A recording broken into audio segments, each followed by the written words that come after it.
Hello and welcome to another episode of the Blocktalk podcast. This week we are having a special episode with some members of the team in CPL.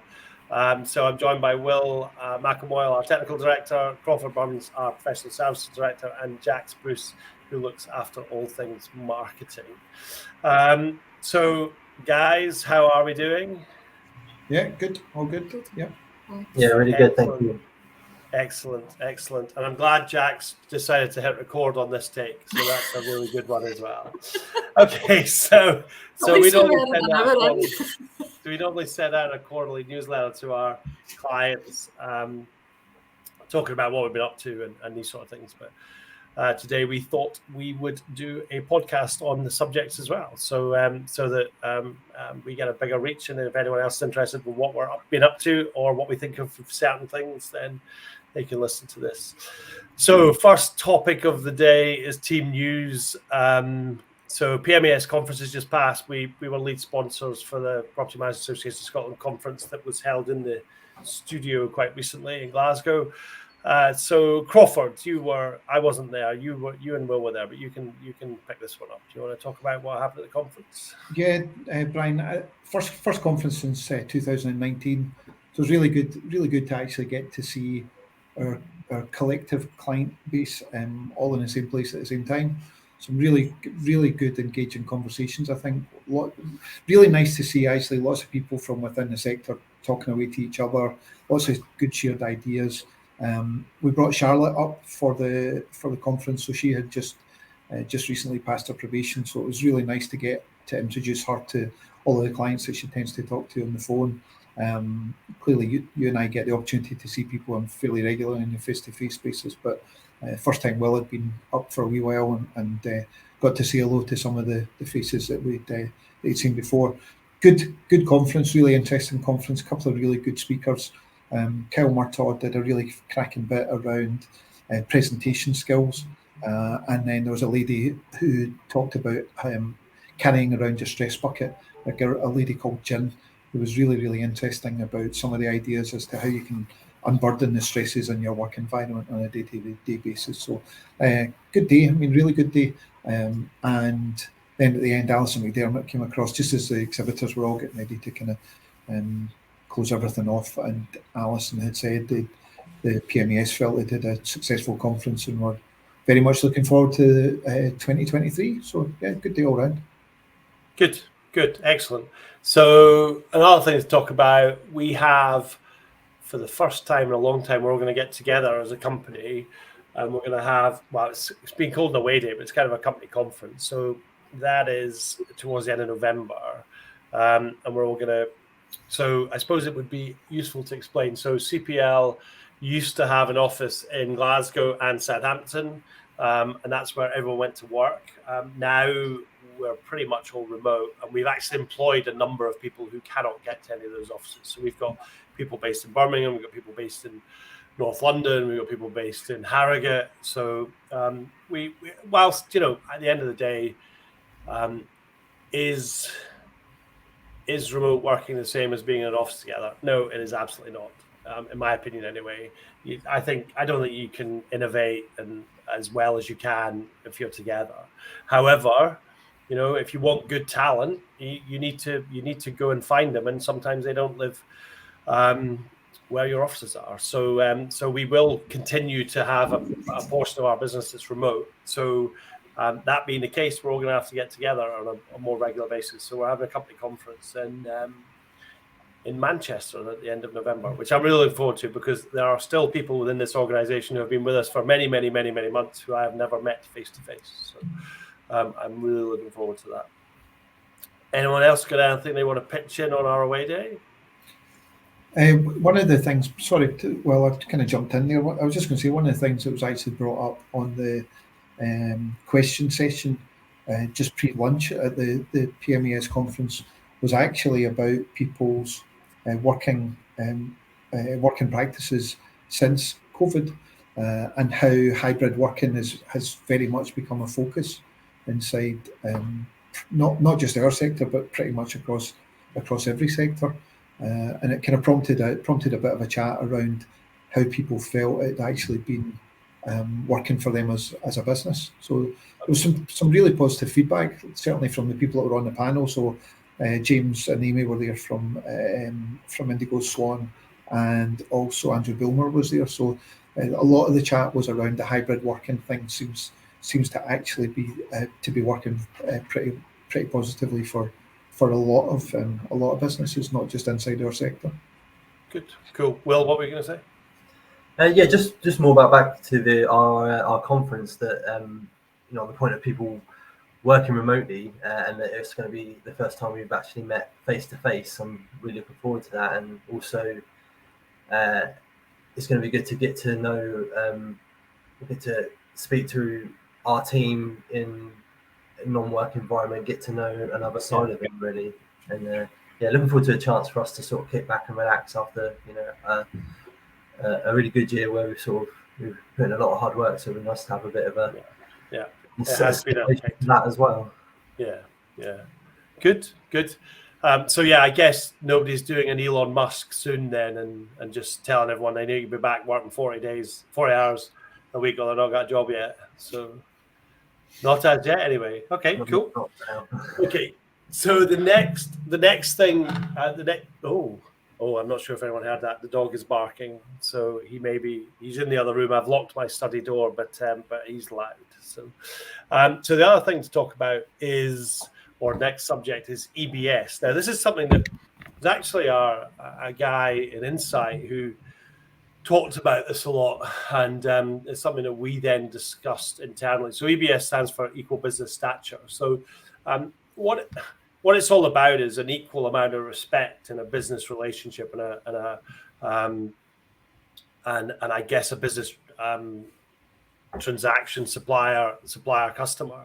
And I feel very strongly about this because if someone asks us to come and demonstrate our software to them, and someone asks us to provide them with costings and things like that, to then not respond and not give feedback when asked, I actually find very disrespectful. And in fact, but you've got to turn it around the other way as well. That we need to make sure that we do that with other people as well. So I'm not talking about unsolicited emails that come in and you get a stroppy fifth email to say, this is the last time I'm going to email you because you've not responded. I mean, I didn't ask you to respond, to send me an email. I'm not talking about these sort of things but I am talking about, where people have given some time and effort to you because you have requested it, and then they not come back with it. They don't come back to you. And even also when you get into a situation where you're providing a service to someone, having that common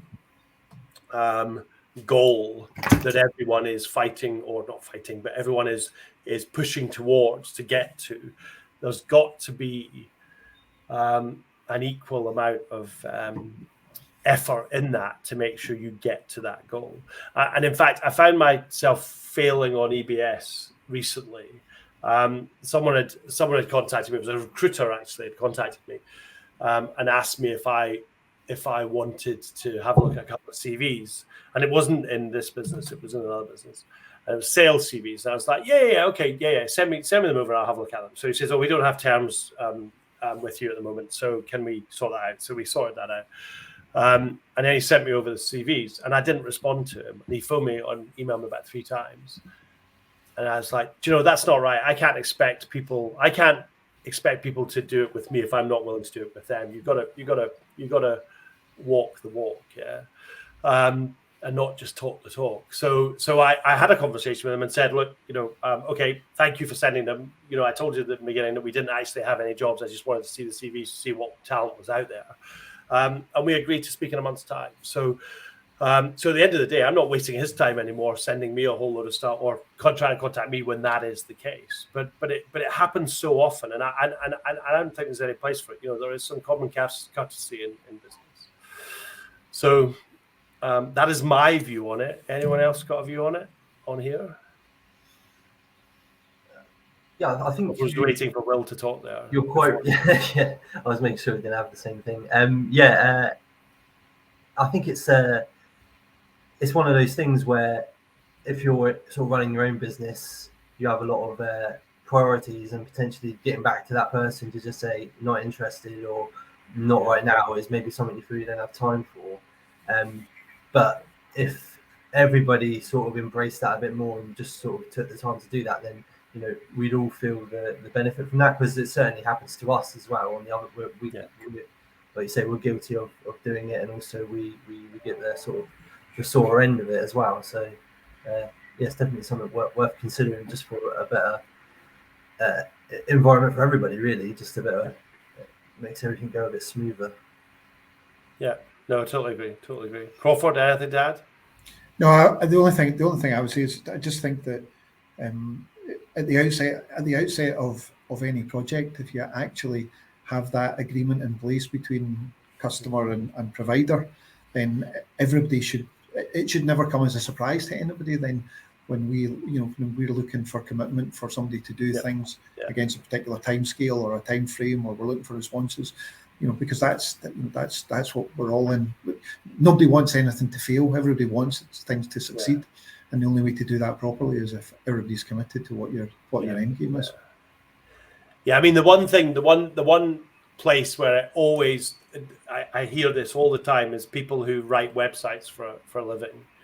Someone can create you the most fantastic website ever, and the thing that normally delays it is the actual person buying the website not providing content. Yeah, always. You speak to web developers the world over, and they'll say, "What's your biggest challenge?" Getting content to put in a website. Yeah. So, okay, cool. Right, next subject: CPL 2 and the new update process, and also about CPL 3. So, Will, I will defer to you on this. So you just fire away. Tell us what's going on. Sure, yeah, absolutely. So, CPL 2 with 2.59, which has been our sort of major version for quite a while now. But we've changed our deployment process. So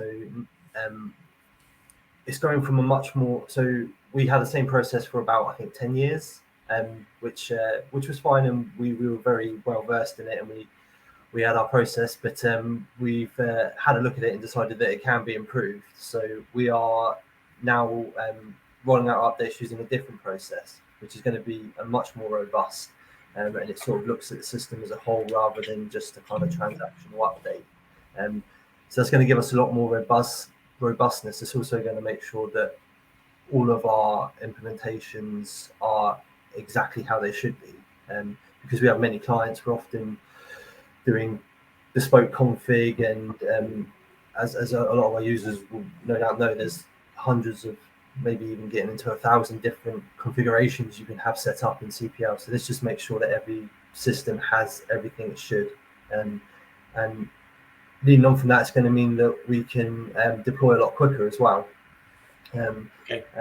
So there's another benefit there, and that goes hand in hand with how we are now going to be deploying our releases. So whereas before we had quite a long wait between each release, and each release was quite large with a lot of features in it, we're now going to be able to have much smaller releases with more specific features in there, usually around a theme, that we can release on a much more frequent schedule. So whereas before it might have been every quarter, now we're sort of going to be sort of every 3 weeks, a month, more of that kind of scale.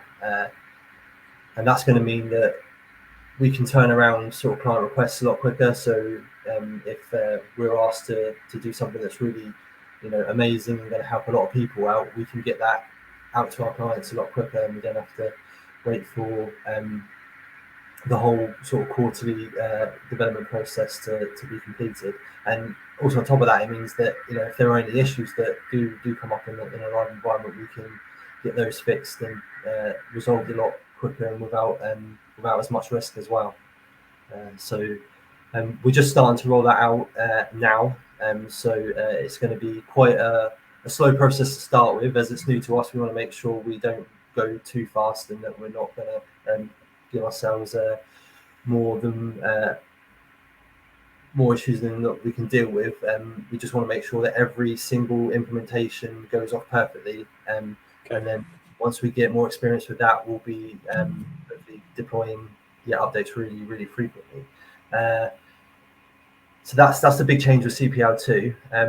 I suppose the other thing to mention is that our development team has changed since the beginning of the year. We've employed some new talent, and they are fitting in great. They've really started to learn the system now, and that's really showing in the throughput of the development. So we are getting features out, some of them in sort of almost half the time we'd usually do it. So that's great, and that's just come down to sort of the new processes we've introduced, also the communication within the team itself, getting used to remote working, having better processes there, but also just the talent of the team. It's really good, and it's something I'm really proud of at the moment. So moving on to CPL3, our new web-based product, which is going to be cloud hosted. We have another team of developers which have been working really hard on that. We've when we were designing it, we wanted it to be all-encompassing and make sure that we sort of covered every aspect of CPL and made sure that we're not going to have any holes there in terms of functionality and users being able to just sort of seamlessly use it along with the current CPL2 product. So we've done a lot of research into how our overall architecture should work to allow us to host CPL3 in the cloud on the web, but also have your on-premise CPL2 work alongside that. So there's going to be a lot of integration, which should be relatively seamless to the user. So you could be in your CPL product, and then in the one that your desktop product, CPL2, and then you might have call to use one of our new features, and that will then take you to the lovely new web-based product where all your data is there with the new features, and you can use that, and vice versa. You might need to do something back in CPL2, and you'll be able to jump straight back into that. So that's still in quite an early stage at the minute. We are getting to the final milestones for sort of having a kind of a 1.0 release, which will be our kind of base framework, and then we have a long list of really exciting features we want to add into that. And we'll be starting to work on those in the new year, and then it will be ready for release in 2023, which is really exciting, and I'm sure that a lot of people are going to really enjoy working with it and using it, and I think it's going to be like a breath of fresh air for CPL as well, bringing us right into the modern bleeding edge of technology. Good, excellent. Are we actually going to call it CPL3, or was that that's a kind of project name at the moment, isn't it? I think that's still up for debate. CPL3 is becoming more and more ingrained though, so it's trying to find something I think that we like and the customers will kind of relate to as well. But yeah, I'm totally up for a lovely new name. Yeah, there used to be my business partner, an Insight.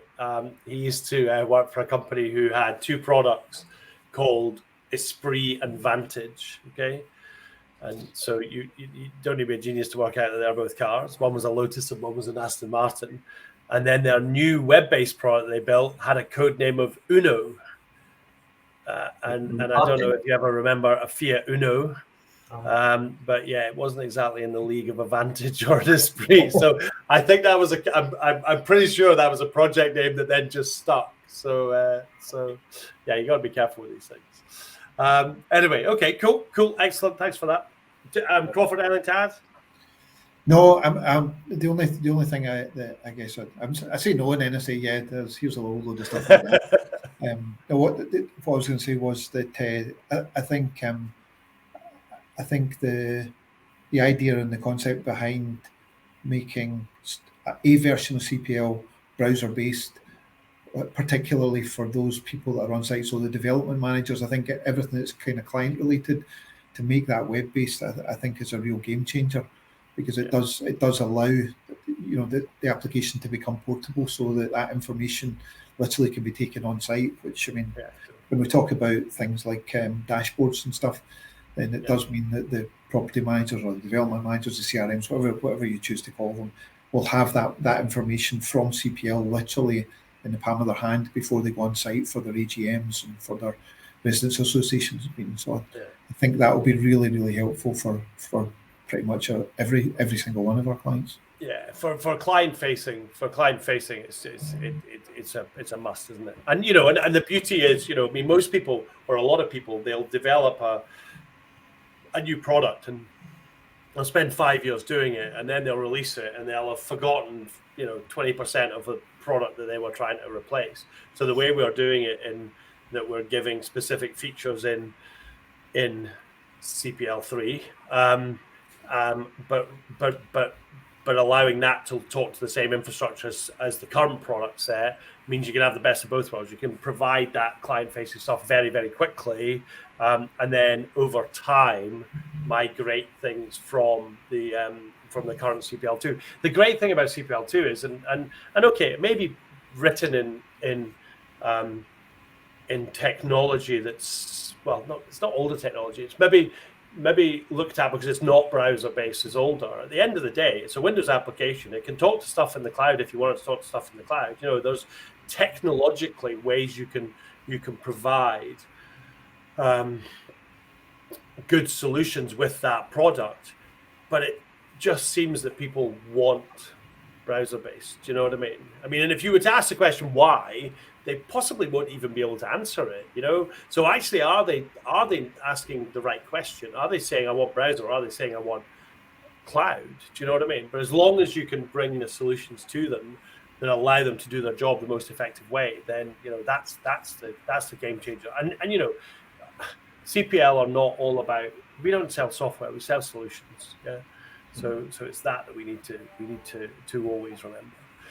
Okay, cool. Thank you. Right. So next subject. This is housing associations. So and specifically, I guess, maybe in Scotland for us at the moment. So we've always had a number of housing associations on our books. I guess you would say the more forward-thinking ones, because they could see that they needed something specific to look after their factoring. So, and the difficulty for a housing association is that housing management systems do a raft of stuff, right? It runs a housing association, not something that we would touch in any way, shape, or form. But then, the minute you get a block or an estate or whatever you want to call it, that has one person who owns a property rather than being owned by the housing association, then you're into a situation where you have to have factoring, because factoring is a profit-making activity. So you kind of need to think about that slightly differently. And housing management, you can listen to whatever blurb you want. Housing management systems don't do factoring very well. Housing management systems built in England will probably do service charge, which is very English-based and probably budgeted. And even if it's a Scottish-based housing association, their focus is, Scottish-based housing management software provider. Their focus is housing management, and housing management is a huge amount of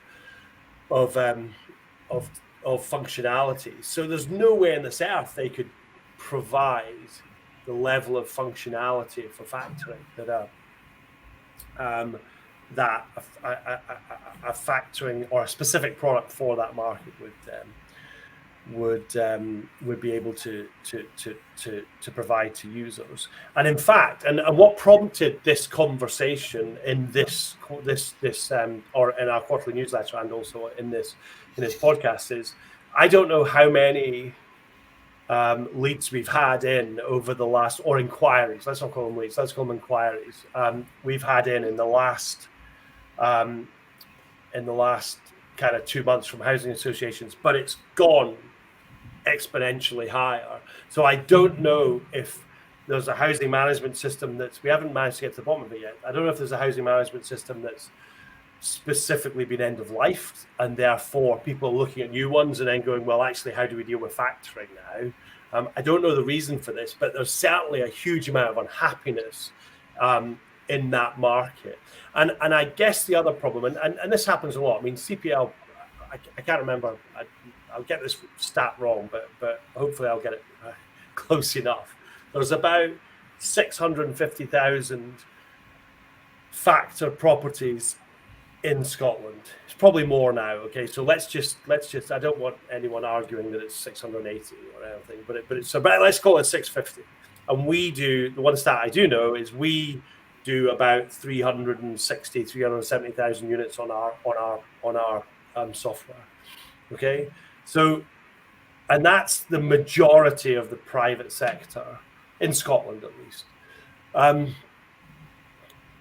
And when you have that, and we're very client driven from a software perspective. So when you've got that, and you've got all of this great information over the years, and you've built it into a product, and you've got a whole lot of property managers who are using that, then a property manager ups and goes work for a housing association, and he's sitting there going, whoa, what about over here? You know, you've got all this great stuff for your housing management. Well, what about over here for factoring? Because there's no way a housing management system can have the level of functionality that you would have for that specific product.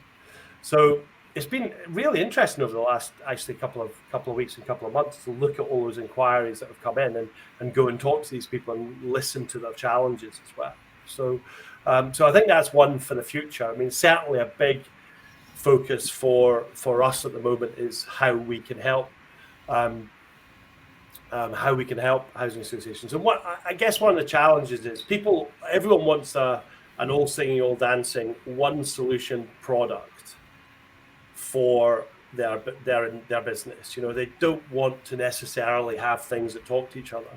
But if you don't want to do that, then you're going to have to accept that what you've got is not as good as what you could have if you were to be open to integration. And we've done a huge amount of work recently with a client to do a lot of integration with third-party products that they use within their organization. And you know, to my mind, get the best solution for your business and get the best solution for your team as well. Because there's another thing, keeping talent at the moment is not easy. You know, there's a lot of opportunity. And okay, I get a couple of years ago, we went through what people called the Great Resignation. And then recently, I don't know if this is, I wrote an article on this recently, actually, very much American, but they're calling it the Great Regret because you know, I think people were probably coming into a point or a recession where people are being made redundant. They'd probably rather have been with a company for a bit more time than having just made it there. So, but you've got to think about your talent as well. If you bring someone on board who's had a fairly straightforward life from a technology point of view in the firm that they used to work for, they come work for you and your systems are not good, you're not going to keep them for long because they're going to want to go back to you. You're coming back to your stress cup. Yeah, you're adding a level of stress in there that does not need to be there for a property manager. And hell, property management's not an easy gig at the best of time. In fact, we're doing a podcast quite soon. Jaxx, you will have to come off mute and tell me about this. We're doing a podcast with who did we with for people? It's with Malcolm Perriman of the Property Institute and a girl Zoe from a recruitment agency. That's right. I could not get the name Malcolm into my head. Sorry, the age is a terrible thing when you forget names. I could picture him, but I could not remember his name.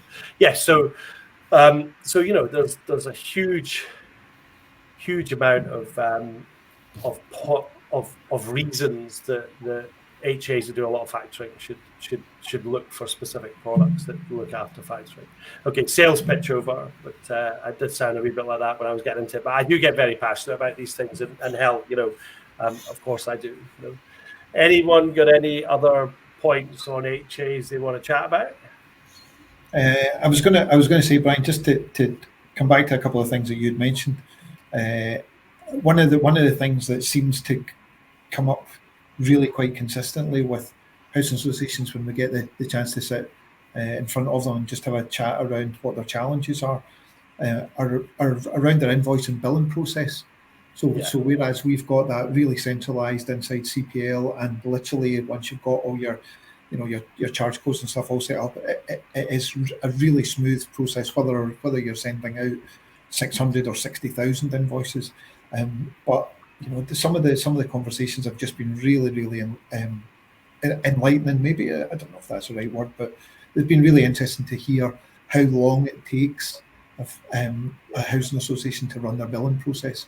And when I say 5 days has been quoted to run a month's worth of billing, then 5 days is the types of things that they're talking about, which is just incredible. I actually had a couple of conversations with people where, and this came up on a couple of different occasions, where their apportionment charges for the factored properties are done on an Excel spreadsheet. Yeah, it's the housing management system, it couldn't work it out properly. Therefore, the factoring team had lost confidence on that being able to do it properly for them. So that they had reverted to an Excel spreadsheet to work out what their apportionment shares were as part of their billing process. So they were doing that external to any system, creating all that in Excel, and then going to finance and telling finance what numbers needed to be plugged into the housing management system. And the other thing is as well that the follow on from that is if you have a sale, it's that calculation is going to be outrageous as well. Absolutely. Yeah. No, I do get it. And if you get it wrong, FTT time. So I can understand it. I think the challenge for me is housing associations. And I see this a lot, right? So I used to be on this thing called Nextdoor, where communities kind of talk and things like that. I don't know if any of you guys have come across it, but when I lived in the West End of Glasgow, I had this, right? And lots of people can ask lots of questions. And to be fair, you get your usual round of rubbish in it. But one of the things that kept coming up was the questions about this is my factor, I'm not happy, can anyone suggest a new one? And this was mainly tenemental stuff, yeah. And every single one of these got posted. There were at least 5 comments to go to this housing association, because the thing that you got to understand is that housing associations don't just manage their own stock; they create an enterprise company to deal with this stuff. So they therefore take on non-housing association work as well. So they could just have 6. You could have a tenement or a block of flats somewhere or in fact anything that is private. So it's not as if they're just servicing, blocks that are pepper potted with RSL flats and or RSL homes and private homes. So when you get to that stage and you cannot provide the same level of user journey through technology that a private factor can, because they bought a specific factoring product, then that's when you start losing business. Yeah. So okay, interesting. And yeah, I mean, Crawford, you and I have had this chat a number of times about the challenges that you're coming up against with housing associations. So I think that's going to be we always love getting involved in these sort of things to try and provide solutions. So I think it's going to be a big thing for us over the next few months or a few years. So. Yeah, I think it'll be quite interesting to see if that what the kind of topics around those types of things maybe come up at the SFHA conference in December. Yeah, the factoring one. Yeah, the factoring one. Yeah, I should say. Yep. Yeah, I think you and I should definitely go to that. Yeah. Okay. Cool. Right. Okay. Next one. Blockworx update. Right. Will, you're going to kick off with this, then Crawford's going to have something as well, right? Or was it the other way around? Yeah. We'll do it the other way around, because I can do present and then Will can do future. Good idea. Yeah. Yes, that's a fabulous idea. So we've just literally in the last 2 weeks we've just put out a new release of Blockworx. Couple of nice new features that have been added to that, which the guys have been working on for a wee while.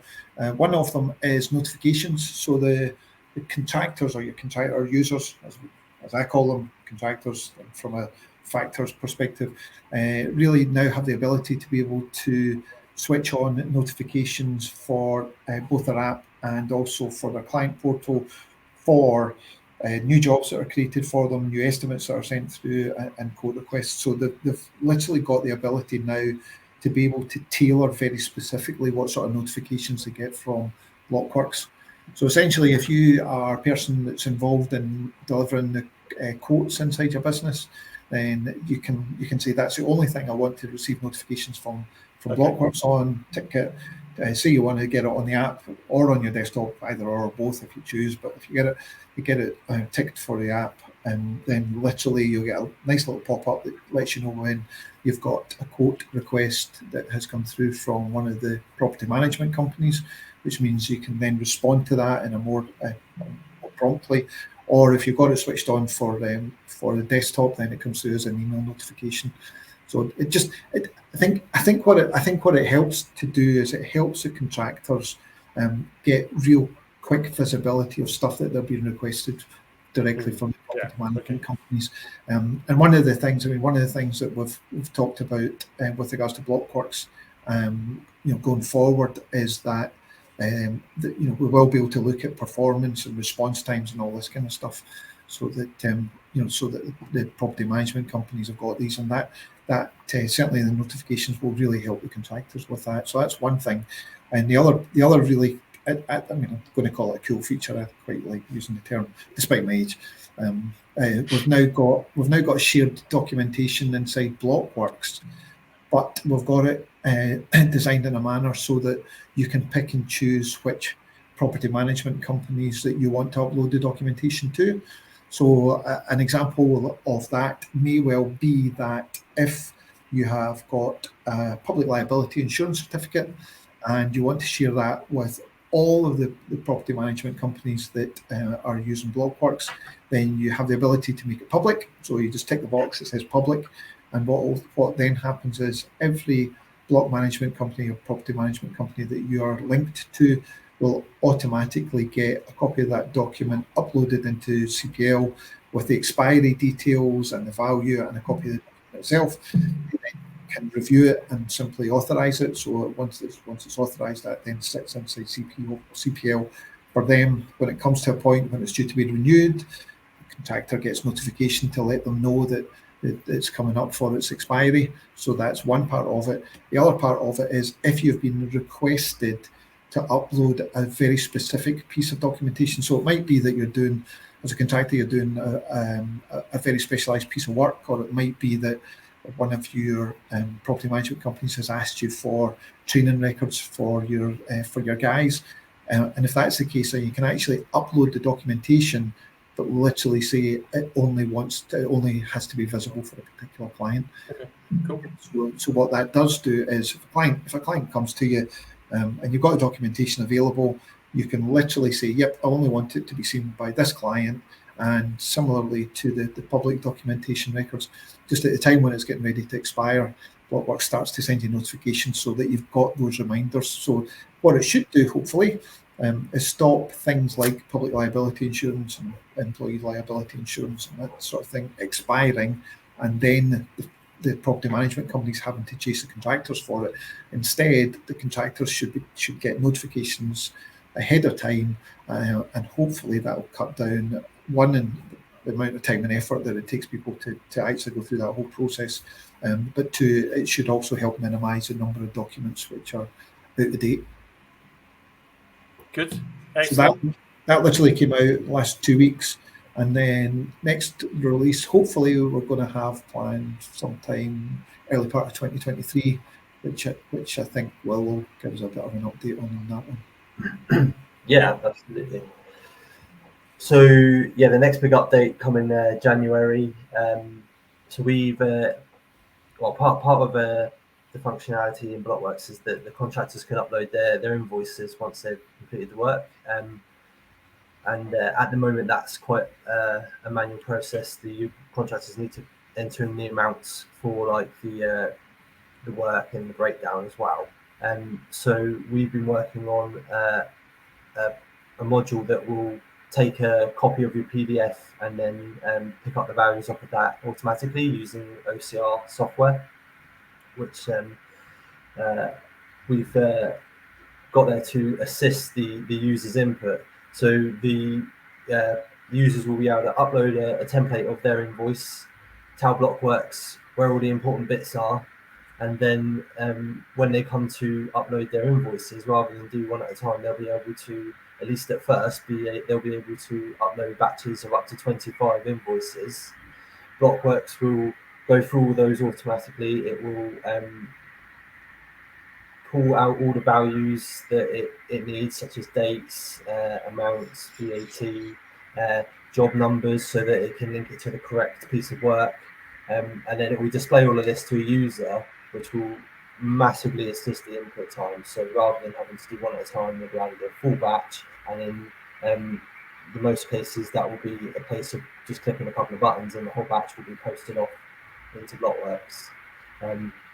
So that's been something really interesting for us to work on, because it's very new to us. It also means that we've had to test an awful lot of invoices. So we've had invoices in all sorts of shapes and sizes, and we've had a lot of decent examples through from Sarah, who's our admin person. She's been giving us all sorts of different fonts, different sizes, different colors, and it's just been quite interesting to see how some of those are interpreted. But we've gone back through iteration after iteration, and it's just getting better and better. So we're really looking forward to getting that out, and we're hoping that it's going to massively speed up the time it takes for users to upload their invoices, and also improve the accuracy of them as well. Excellent. Good. Yeah, I look forward to that. Yeah, that sounds fantastic. If we can get that out early part of next year, that'd be brilliant as well. Okay. Yeah. Well, to be fair, it's available in demo at the moment, isn't it? So that's right. Just and almost ready for release. Okay. Cool. Right. Anything to add, anyone, to that, Crawford? No, I just as well says, Brian. Really looking forward to the new release that will allow the guys to be able to read their invoices for them. So that should help speed up the process massively. Cool. All right. Good. Right. So last subject is to talk about this, isn't it? The Blocktalk podcast, which I've thoroughly enjoyed doing over the last year or so. I think it's been brilliant fun. We've interviewed some phenomenal people, and Jaxx is going to kind of give us a bit of a summary, aren't you, Jaxx?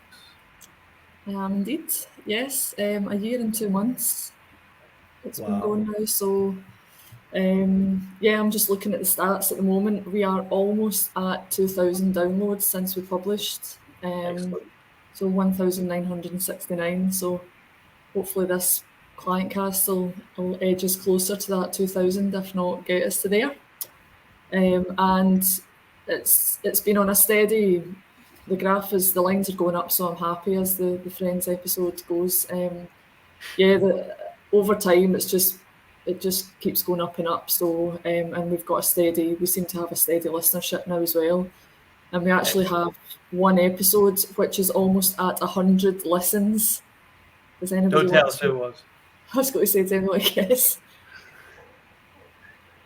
No. The name that shall not be mentioned. Oh, no. No, it's not him. It's not him. It's another David. Good. Who was it? David Doran is at 99 listens. Wow, fabulous. Yeah, and then Christian Bruce is hot on his tails at 95, and David Reed is just one behind on 94. So. Yeah, he listens to himself every night though. But yeah, it's been a challenge to try and maintain the mix of guests and keeping it up to date. But it's been a good challenge. I'm really enjoying it. It's the first time I've ever done anything like this. You know, podcasts are obviously quite a new thing in the last few years, so it's been a big learning curve for me as well. So I've really enjoyed it, and we've had loads of interesting talks from across a number of different sectors within the industry as well, which has been really good. And the last couple that we've had, the Ross Watt, who was our first kind of different Scottish accent, I suppose you could say. Is from the north, so we generally have a lot of people on from when it's property management focused, from property factors is really across the Central Belt. So it was nice to have Ross on from up in Aberdeen to give us a perspective from up there. Brian, you did your leadership one, which was really interesting. We had our first ever roundtable discussion. So we had two, one after the other. We had Derek McDonald and Alan Draper talking about EV charging points and the challenges that presents within the industry. And then we had an excellent discussion for anyone that's not yet listened to that between Hardeep Devsey, David Reid and Chris Ashurst and Ryan around the ongoing cladding remediation. So in case anyone's wondering, I'm sitting looking at my spreadsheet. That's why my eyes are looking up the way. And then guests to take us to the end of the year. We've got Kyle Murtagh. Crawford, I think you mentioned at the start. Kyle spoke at the recent PMAS conference. He's a motivational speaker. And I think he'll provide some really good information and advice to everyone on how better to cope with the everyday challenges that can often be faced in property factoring offices and how to embody more confidence and speaking to people as well. And then we finish off the year with a teaser. We're actually recording this episode in December, but it will go out, the full episode won't go out until January. And it's going to be another sort of roundtable discussion between, I think we spoke about it earlier as well, Malcolm Perriman and Zoe from a recruitment agency. Zoe spoke at the ARMA conference earlier this year. Well, actually just a couple of months ago, wasn't it, Brian? You were at it. So that's going to be on the challenges that the industry is facing around recruitment and what steps potentially need to be taken there. So I think it's actually, from speaking to Malcolm and Zoe, quite an early stage issue that has just only really starting to receive the attention that it deserves. So we're pleased to be able to get involved in that discussion and to hopefully help bring more awareness to it as well. So and then we're going to be having a meeting next month to discuss our guest calendar for 2023. So if anyone's listening to this, if you have any suggestions or if you yourself want to come on and have something to talk about that you think would be interesting for everyone, then please do drop marketing@cplsoftware.com an email and we'll take that on board. If I've got time, we might do an outtakes for the end of the year. No, you're not. No, a lot of swearing. Jaxx spends many hours making me sound good by getting rid of all my mistakes. So. If we don't do an outtake, then I might do a best of. So yeah, it depends. Yeah. I think that could be quite a task to do all that, to go through everything. But if I've got time, it might be quite a nice thing to do to showcase everyone that's been on the podcast this year. Yeah, good, excellent. Right, thanks, Jaxx. Before we wrap up, because we're at 48, if I can see that properly, 48 minutes. Does anyone have anything else they want to pitch in at this point? No, I don't think so. No. Good, right. Thank you very much, guys, for coming on and helping with this. And thanks for everyone who's listening. Cheers. Cheers. Bye.